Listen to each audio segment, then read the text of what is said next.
For years, I struggled to actually change my life. I tried big things, I tried challenges. I was trying so hard to improve my life, but I just couldn't get anything to stick. But over the past 6 years of obsessing about self-improvement, tracking my habits, and reading over 100 books on the subject, I've come to realize that it's actually the tiny, sometimes even lazy habits that have actually led to big changes in actually improving not only my mental health, but my finances, my physical health, my overall life and time management. For me, it's almost always the small stuff that makes the biggest difference. Take it out of your hands.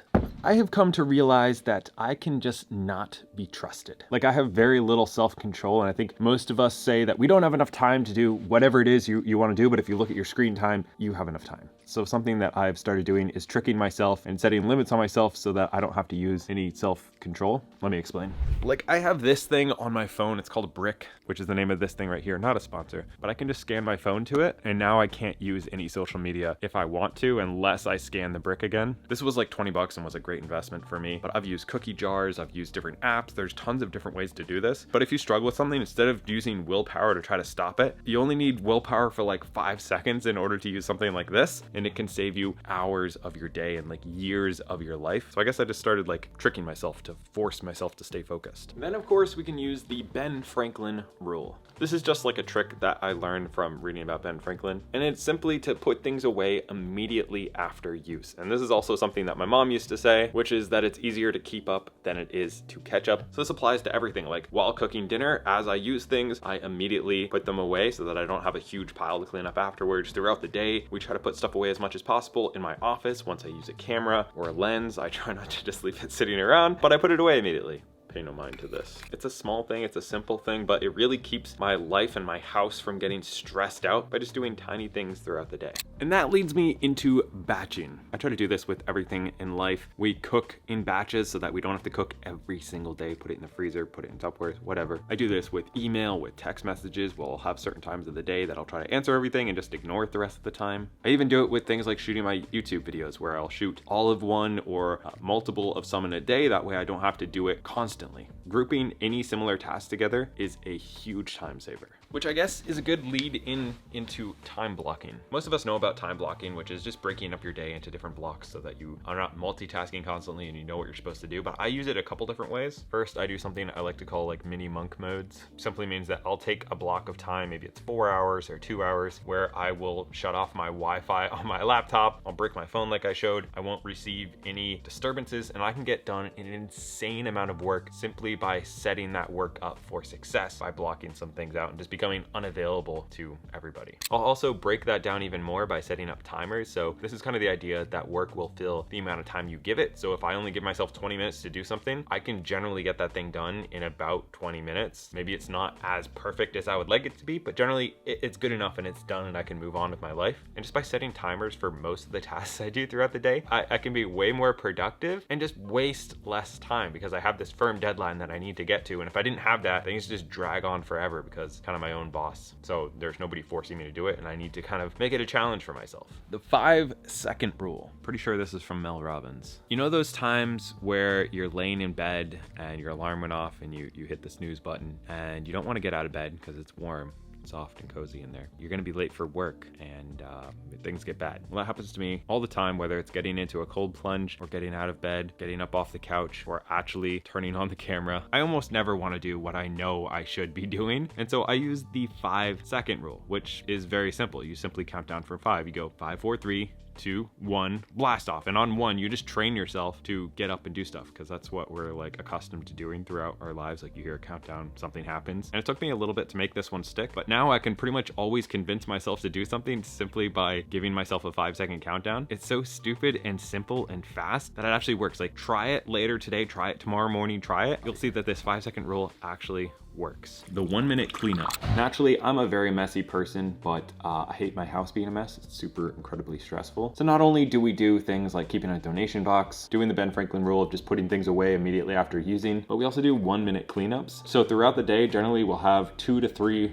1-minute speed cleans. That's what I did right before shooting this. And it's so easy to talk yourself into doing something for 1 minute. And you can also make a pretty big improvement in a room in just 1 minute. So if your house is trash right now, either after this video or just hit pause right right now, and spend 1 minute cleaning up and just see how you feel afterwards. Pretty easy, and I can almost guarantee you'll make a noticeable difference in under 60 seconds. But if you find out that that works, try something way harder, which is the 1 minute break. I generally have these on the calendar of my phone, and that is to simply not do something for a minute. Not do anything, just sit there and like look out a window for 1 minute. We constantly have this addiction to pulling out our phones anytime there's any break. You're standing in line, you're at a red light. Like, we've become so accustomed to just never having any time for your brain to just process. So I've gotten in this habit of just taking 1 minute breaks throughout my day, and it really just feels like it lets my brain decompress or something like that. Even if it's the tiniest, smallest thing, it's not meditating, it's nothing crazy, it's literally just doing nothing for a minute. It can like change your perspective, it can fix your mood. It's so tiny, but it really works. The 1 minute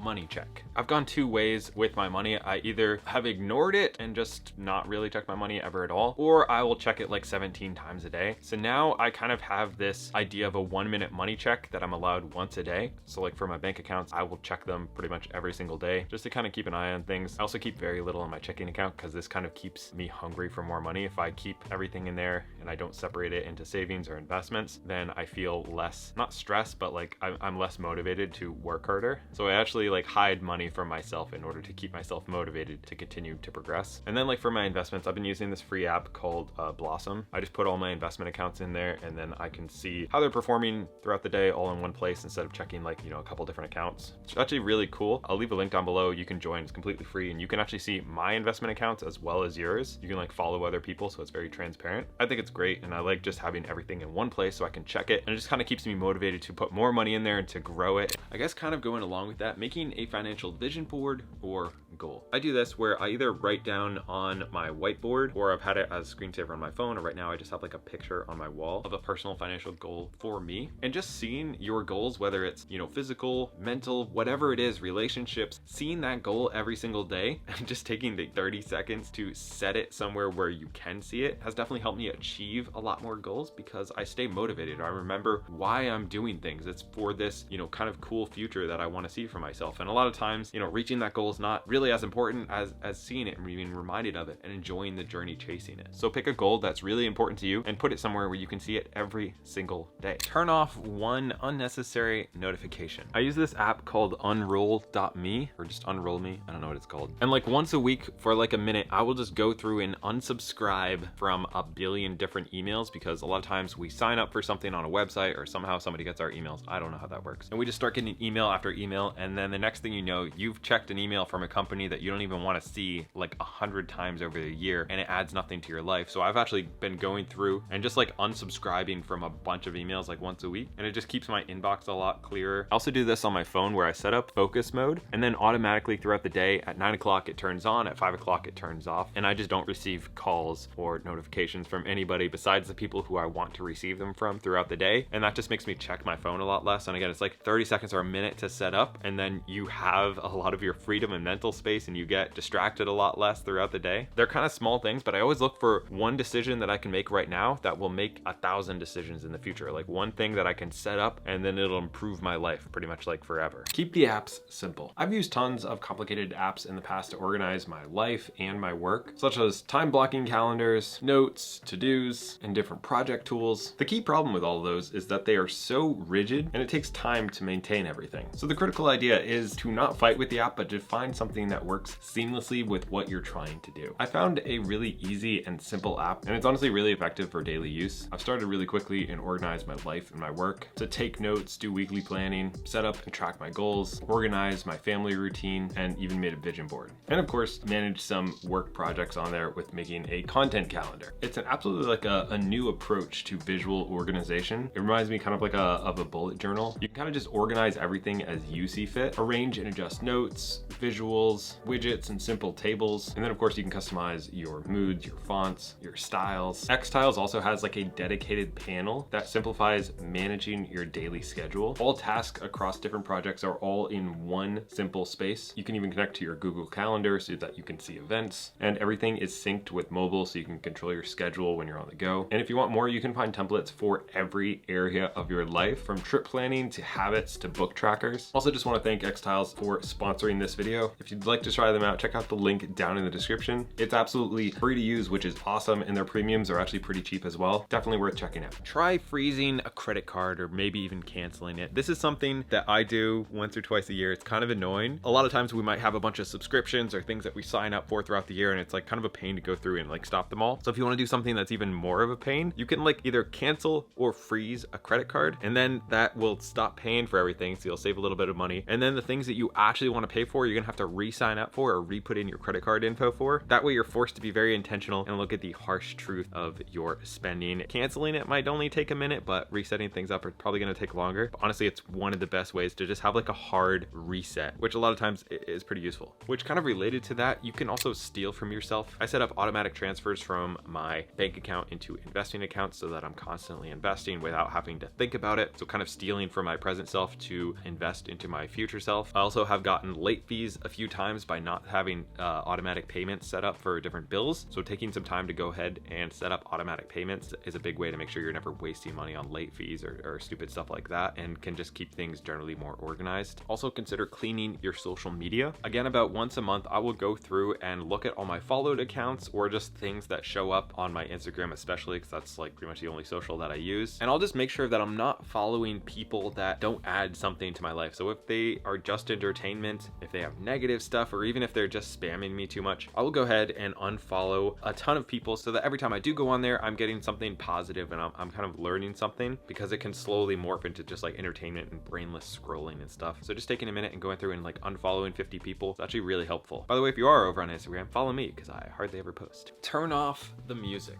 I think this one's a bit controversial, and I do still listen to music sometimes. But if you're serious about trying to change your life with very minimal effort, what you put into your mind and what you allow into your life really determines a lot of things. So something that I'll do is while I'm driving to work, while I'm going for a walk, while I'm home doing the dishes, instead of listening to music and just kind of like vegging out, which is totally fun to do sometimes, I'll listen to an audiobook, I'll listen to a podcast, I'll listen to a YouTube video. And that's just making sure that the inputs into my life are making me more of the person that I want to become, and they're bettering me, because while music is good, you don't learn something that could change your life from that. But I've learned so many things from books and podcasts and YouTube videos that have literally transformed my life. So if you're serious about doing that, just try making the switch for one thing. Maybe on every time you drive to work, or you drive to the gym, or you're at the gym, or whatever you're doing, you give yourself the opportunity to learn something that could be life-changing, instead of just listening to that playlist for the 97th time. And it's really just taking the first step towards changing your life.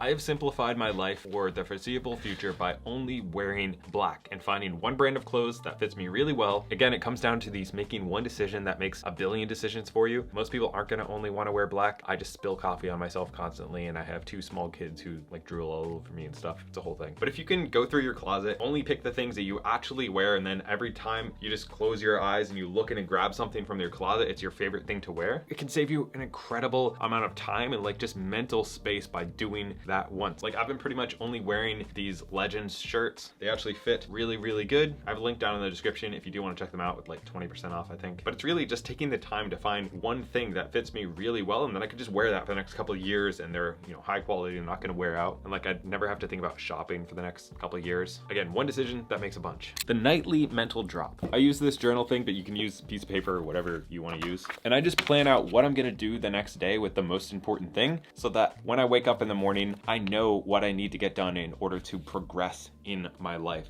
I think I've used literally about 15 of these things over the past 2-3 years. I've been using these literally every single day. And for me, it has been life-changing. It takes under a minute to just plan my next day, because when I don't have a plan, I just end up procrastinating and checking emails, like just doing stupid things. But when I know what I need to get done, I just make a lot more progress. I don't know. Do the math. I might be a little bit weird, but I like to do the math on how long things take and how long I would get back in my life if I changed what I did. So like how long it takes to do the dishes, and are there ways to do it faster? Like if I spend 5 minutes less a day on social media, how will that impact my life? Or 20 minutes less. I actually did the math on this recently. And if I just save 5 minutes a day being less on my phone or taking quicker showers or whatever, that's 32 hours a year. I can take a day and a half. That's so much time. 32 hours a year. Or if it's 20 minutes a day, it's 121 hours a year. Like we think of all these things that we don't have time for to take care of ourselves, but yet just a 5-minute difference can add days back to our life. And if you calculate that across the hours we waste doing random crap, watching shows, having conversations with people we don't even like just to be polite, saying yes to commitments because it was awkward to say no, even just the difference if you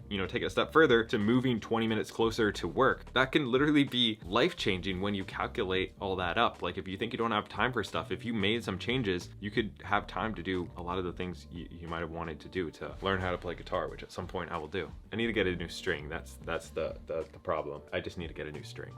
We only have so much life. Like if I live to be 85, this is how much life I will have left, and I've already used this much of it. And this is kind of like those financial goals where I keep this around as a reminder of like, am I actually using this life that I have? Because I don't have much of it left. Like I'm probably coming up on a third or maybe even halfway done. And will I look back with regret that I didn't do a bunch of things, that I didn't actually live my life, but I was just hiding from it by being in my phone and being social or watching whatever and trying to tune out and hide? Or was I actually proud and chasing things and helping people and doing stuff that actually matters? I don't know, this one really helps me. Calculate your emergency fund. If you don't have an emergency fund, I will tell you from experience, it is literally life-changing. I'm now to the point where I always keep a 6-month emergency fund on hand just for like mental health and stress related reasons. The difference between having 3 to 6 months in an emergency fund just sitting there so that if you get a flat tire, if you get sick, if you break your leg, if you need a new roof. I got quotes from like 30 to 50 grand to replace our roof. Insane. But regardless, having an emergency fund makes the crap that happens, because crap always happens to everybody. It happens to me. I've had boilers go, things just happen. It makes those things less impactful. So set a goal of maybe start with $1,000 and then go to a month's worth of expenses and calculate how much you need in order to survive for a month, and then 3 months, and then 6 months. And if you can get to that point where you have whatever you're comfortable with personally in an emergency fund, the amount of like mental stress that it takes off of you is literally life-changing. I just can't recommend it enough. Calculate your true pay. I think this is an idea that I heard from Your Money or Your Life. Great book. But you might actually be way closer to leaving your job and doing what you enjoy for the rest of your life. Like if you actually sit down and kind of do the math on, in order to have my job, I need to drive to work, and that takes